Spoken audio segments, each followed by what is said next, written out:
हजरात, बहुत बड़ा खुलासा हुआ है। इसके बाद सारी दुनिया समझ सकती है कि इजराइल कितना शातिर है, चालाक है।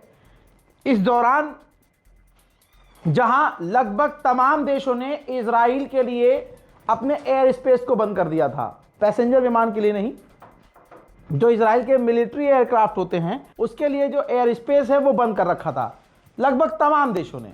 ठीक, अब रिपोर्ट खुली ये है कि इजराइल पूरी दुनिया से हथियार अभी भी मंगा रहा है और बीच में भी मंगा रहा था जंग के दौरान। कैसे? पैसेंजर विमान से। रिपोर्ट ये आपकी स्क्रीन पर पढ़ लो भाई, जो बोलूंगा सबूत के साथ बोलूंगा। इजराइल पर रिपोर्ट जो आई है वो ये आई है कि ब्रिटेन ऑब्वियसली जो हथियार भेज रहा है, जिन देशों का एयर स्पेस इस्तेमाल हो रहा है, जाहिर सी बात है उनको तो पता ही होगा ना।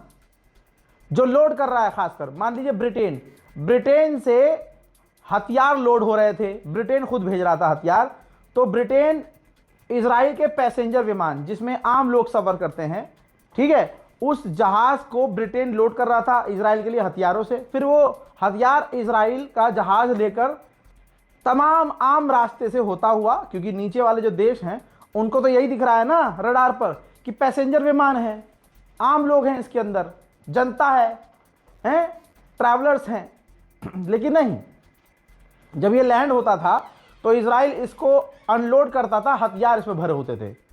और ये सिर्फ ब्रिटेन नहीं, जर्मनी और कई देश जिनके यहाँ से इजराइल हथियार खरीद रहा था, उनको, यानी जो खरीदार है उसको तो पता ही है, जो बेच रहा है उनको भी तो पता है कि भाई लोड करने के लिए आम ट्रक नहीं आ रहा है, वो अलग ट्रक है। जो लोड कर रहा है उसको तो पता था ना कि जो जहाज आएगा जिसको हमें लोड करना है हथियारों से, वो मिलिट्री एयरक्राफ्ट नहीं होगा, पैसेंजर विमान होगा। सारी सीटें हटा दी गई थी। मैं आपको कैसे बताऊं इस रिपोर्ट में क्या क्या है। जैसे जहाज में बैठते हैं तो आम सीटें लगी होती है ना, जिस पर बैठ के आप सीट बेल्ट लगाते हो, वो सारी सीटें हटाकर भाई उसे लोड किया गया था हथियारों से। बाहर से देखने में आम जहाज है जिसके अंदर उम्मीद की जा रही थी कि लोग होंगे, लोग नहीं थे, हथियार थे। तो इस तरह से कई देश इजराइल की मदद कर रहे थे और दुनिया भर से अभी भी इजराइल इसी तरह से पैसेंजर विमान में भरकर हथियार मंगा रहा है। यह है इजराइल की चालाकी। मैंने सबसे पहले खबर ब्रेक कर दी थी, भले ही आप सो रहे थे, हो सकता है अभी भी सो रहे हो, कि ईरान की डेलीगेशन पहुंच चुकी है इस्लामाबाद। दोस्तों, आपको बता दूं, नेगोशिएशन के लिए पार्लियामेंट स्पीकर बाकर कलीबाफ पहुंच चुके हैं और साथ में अब्बास अराक्ची, जो विदेश मंत्री हैं, Sayyid Abbas Araghchi, defence council secretary Ali Akbar और central bank chief Abdul Nasser Hemmati पहुंच चुके हैं। बस अल्लाह इन्हें सलामत रखे, क्योंकि ईरान के बचे कुछ जो टॉप लीडर्स हैं ना, वही पहुंचे हैं इस्लामाबाद। पहली बार अल जजीरा ने, फिर से कह रहा हूं, पहली बार अल जजीरा ने वो फुटेज जारी की है। अल्लाह अकबर। कतर के सबसे बड़े ऑयल रिफाइनरी पर हमला किया था ईरान ने, और तस्वीर में देखिए सब कुछ तहस नहस हो गया था, सब कुछ। अल जजीरा को किनारे कीजिए, याद कीजिए रजा गराफी ने क्या बताया था। एक एक हमला जिसकी तस्वीर भी नहीं थी मेरे पास, मैंने आपको एक्सप्लेन किया था कि किस तरह से अरबों को धो रहा है ईरान। यह तस्वीर बता रही है कि ईरान के हमलों में क्या ताकत थी, ईरान के हमलों में क्या असर था। अब सोचिए, सऊदी अरब तो कह चुका है कि हमें बहुत लंबा समय लगेगा नॉर्मल होने में। कतर की यह हालत देख लीजिए, तमाम अरब का जब्बा फाड़ दिया है ईरान। अल जजीरा ने एक और वीडियो जारी किया। कतर के अंदर ये वही एयरबेस था जो मैंने कहा था कि अमेरिका का सबसे बड़ा एयरबेस अगर है कहीं तो कतर में है। अल जजीरा ने ये वीडियो जारी करके पहली बार उस अमेरिकी बेस पर वो अल जजीरा गया और अल जजीरा ने तस्वीर जारी की है। भाई इतनी तबाही मची है कि आप सोच नहीं सकते। बल्कि अब देख ही लीजिए आपने, रजा गराफी की सारी रिपोर्ट सही होती है। अमेरिका को ऐतिहासिक नुकसान हुआ है, किसी भी जंग में अमेरिका को इतना कम वक्त में इतना बड़ा नुकसान नहीं हुआ। जरा देखिए, MQ-9 रीपर 24 ड्रोन तबाह हो गए हैं। भाई 4 F-15 फाइटर जेट ईरान ने मार गिराए हैं, 3 कुवैत के अंदर, 1 ईरान के अंदर, ठीक। और E-3G सेंट्री जो जासूसी जहाज था, एक तबाह किया है और एक डैमेज किया है, सऊदी अरब के बेस पे खड़ा हुआ था। और 2 MC-130 कमांडो 2 जो बमबारी करने वाला जहाज था, 2 ईरान ने तबाह किया है, खुद तबाह किया है, गिरा दिया था। ईरान की सरजमीन में यह तबाह हुआ है। KC-135 स्टार्टो टैंकर 2 ईरान ने तबाह किए, 6 लगभग पूरी तरह से डैमेज हुए और 1 F-35 डैमेज हुआ है। जो ये अमेरिका का डेटा है, डैमेज समझ लीजिए, अगर डैमेज कह रहा तो पूरी तरह तबाह हुआ है। इसी तरह से CH-47F चिनूक कुवैत के अंदर पूरी तरह से ईरान ने मार दिया था, तबाह कर दिया था, खड़ा हुआ था ये वहां पर। ऐसे ही HH-60W जॉली ग्रीन ट्यू 2 हेलीकॉप्टर जो डैमेज हुए और 4 MH-6M little bird helicopter Iran ने तबाह किए। इसी के साथ A-10C वॉर्थॉग बॉम्बर जो था, जो ईरान पर बमबारी कर रहा था, ईरान ने इसे अपने यहां ही मारकर गिरा दिया। यह वो तबाही है, वो बर्बादी है जो अमेरिका ने खुद एक्सेप्ट की है।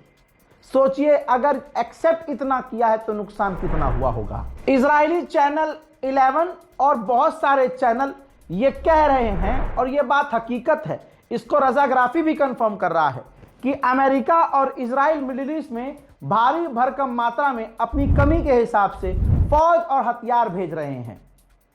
इजराइल इस तैयारी में है कि अगर बातचीत फेल होगी तो तुरंत ईरान पर हमला करेंगे। रिपोर्ट के मुताबिक आपकी स्क्रीन पर देख लो, अमेरिका, जर्मनी, फ्रांस, हर जगह यह बात फैल चुकी है। अमेरिका और मिडिल ईस्ट में अपनी फौज तैनात कर रहा है। हिजबुल्लाह ने आधिकारिक बयान दिया है और कहा है कि ईरान की जीत हुई है। अमेरिका, इजराइल जो आज शांत हुए और आज जो ईरान की डील, ईरान की बात, ईरान की शर्त मानी है अमेरिका ने, ट्रंप ने, इस बात से साबित होता है कि ईरान जीत गया है। सैंटोम आपको पता है अमेरिका का सबसे बड़ा कमांड सेंटर है, जंग के लिए सैंटोम ही आगे रहता है। इसी सैंटोम के पूर्व कमांडर ने कहा है, पूर्व कमांडर, कि इस जंग के बाद ईरान पूरी दुनिया में और ताकतवर बन के उभर आया है। अमेरिका की इतनी घचर घचर घचर घचर ठुकाई की है ईरान ने कि उसके खुद इंटरसेप्टर खत्म हो चुके हैं।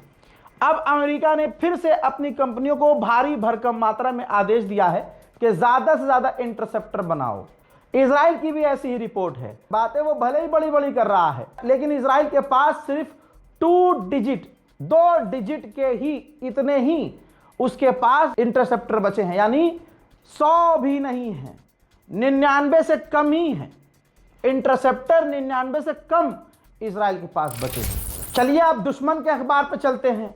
वॉल स्ट्रीट जर्नल ने माना है और लिख दिया है, ईरान ने इस जंग में दुनिया को दिखा दिया है कि तुम्हें सुपर पावर होने के लिए जंग में हथियारों की जरूरत नहीं है। आपको जंग में सुपर पावर बनने के लिए, दुनिया में सुपर पावर बनने के लिए इकोनॉमी वॉरफेयर में मजबूत होना चाहिए। लीजिए, रूस का मीडिया RT, उसका ऐलान है कि अमेरिका का दादागिरी, अमेरिका का डोमिनेंस दुनिया से खत्म होने वाला है। उधर ईरान के आधिकारिक ऑफिशियल विदेश मंत्री समेत पाकिस्तान पहुंच चुके हैं और इधर ईरान की आवाम प्रदर्शन कर रही है कि अमेरिका इजराइल से कोई डील नहीं, हमें नहीं झुकना, लेबनान के साथ डील होनी है अगर डील हो तो।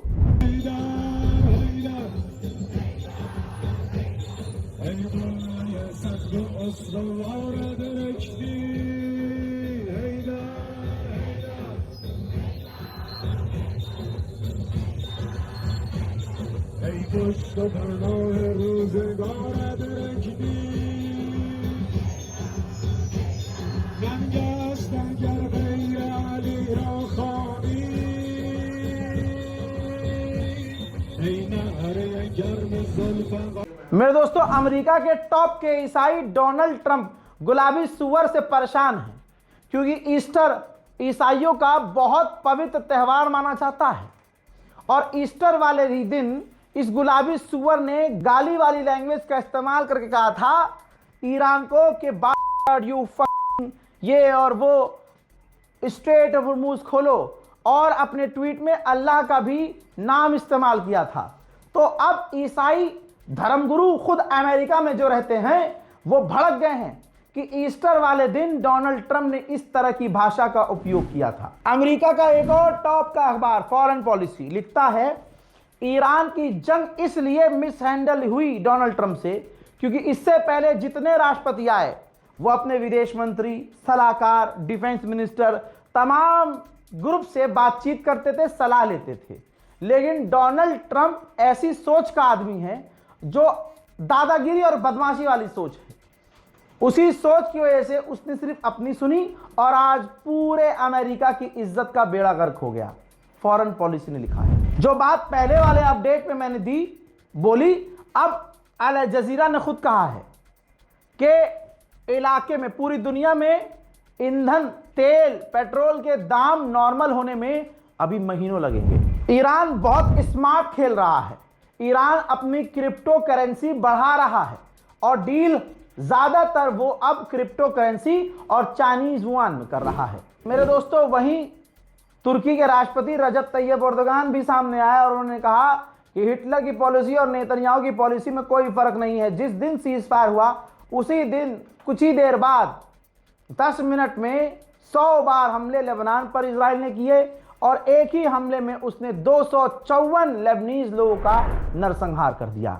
ईरान की ईमानदारी और जबान का पक्कापन यहां देखिए कि प्रेस मीडिया पर ईरानियन गवर्नमेंट के द्वारा बताया गया है कि जब से सीज फायर हुआ है ईरान की आईआरजीसी ने एक रॉकेट छोड़िए, एक छोटा मोटा ड्रोन भी दुश्मन की तरफ लॉन्च नहीं किया है। सन 2019 के बाद अब जाकर इतने लंबे समय के बाद पहली बार भारतीय कंपनी रिलायंस ने ईरान से तेल खरीदा है और 2 मिलियन बैरल तेल ईरान का 2019 के बाद भारत आ गया है।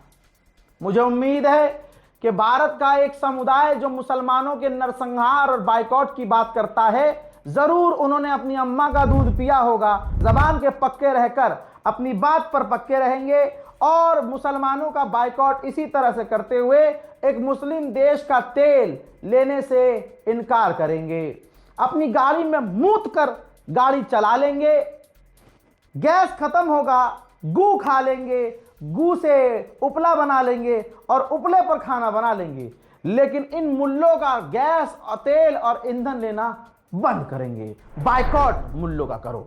आइए, पूरे मिडिल ईस्ट में सबसे महंगा जो अमेरिका का रडार था 1.1 बिलियन डॉलर का, समझ रहे हैं आप? अमेरिका का सबसे महंगा अगर रडार है तो उसकी कीमत 1.1 बिलियन डॉलर है। कतर में वो तैनात था और ईरान ने उसको ऐसा तबाह किया, यहीं से अमेरिका की कमर टूटी और यही रडार बेकार होने की वजह से इजराइल पर धपाधप मिसाइलें पहुंचने लगी। यह टर्निंग पॉइंट था। और बताइए, जो रडार है जो बताता है कि भाई साहब मिसाइल आ रही है, भाई साहब 5000 किलोमीटर दूर है, मिसाइल आना शुरू हो चुकी है, 3 घंटा तैयारी कर लो, यह रडार बताता था। भाई साहब, उसी रडार को ईरान ने ऐसा तबाह किया कि कतर ने आज तस्वीर जारी कर दी है। लीजिए, दिल को सुकून दीजिए, माशाअल्लाह। ये देखिए, यही वो रडार है जो 1.1 बिलियन डॉलर का था। ईरान ने इसको ऐसा तबाह किया कि 1.1 बिलियन डॉलर गुलाबी सुअर के पिछवाड़े में घुस गया। पूरी दुनिया हिल गई और जो बताता कि हमला हो रहा है, उस जानकारी देने वाले रडार को ही ईरान ने उड़ा दिया। लीजिए दोस्तों, इस रिपोर्ट को शेयर कीजिएगा, अपनी दुआओं में मुझे याद रखिएगा, चैनल को सब्सक्राइब कीजिएगा। जय हिंद।